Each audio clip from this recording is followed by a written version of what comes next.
తమ్మున్నా హిందువులం గంగనీటి బిందువులం సనాతన ధర్మానికి మేమంతా వారసులం.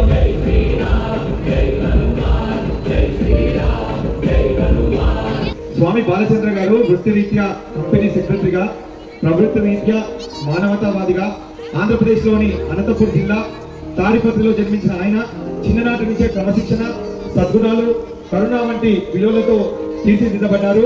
పిల్లాడికి చేజేలు కొట్టాలి మనందరం.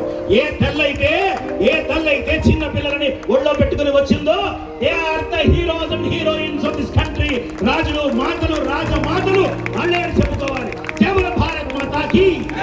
ఎవడైనా మన దేశం మీద ఎత్తొచ్చాడే గాని మన దేశం ఇప్పటిదాకా ఎవడి మీద కన్నెత్తి కూడా చూడలేదంటే అది మన భారతదేశం, అది మన హిందూ సంస్కృతి, అంతే తప్ప.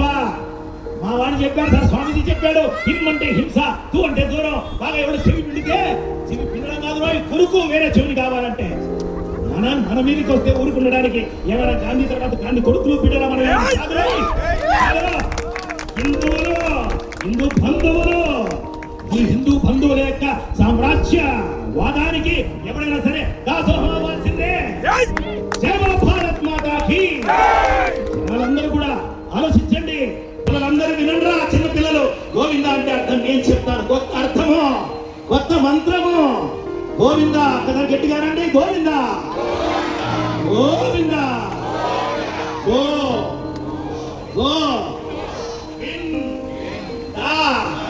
గోవింద అంటే వెళ్ళు, విజయం సాధించు, తిరిగి రా అని అర్థము. జగదేశ్వర స్వామి గోవింద గోవింద. అరే ప్రతి మాటకి ప్రతి పాటకి హిందువుల అంతరార్థాన్ని ప్రవేశపెట్టారు.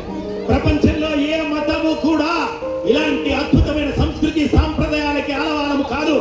హిందూ సాంప్రదాయమే అద్భుతమైన సాంప్రదాయం. కారణం ఇది ఎవడో పెడితే వచ్చింది కాదు, ఎవడో పుట్టిస్తే వచ్చింది కాదు.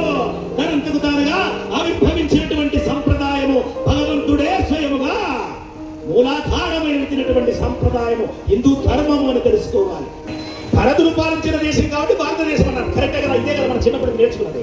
భరతుడికి ముందు ఆ పేరు ఉంటేనే కదా భరతుడి పేరు పెట్టారు. సంస్కృతంలో వేస్తాను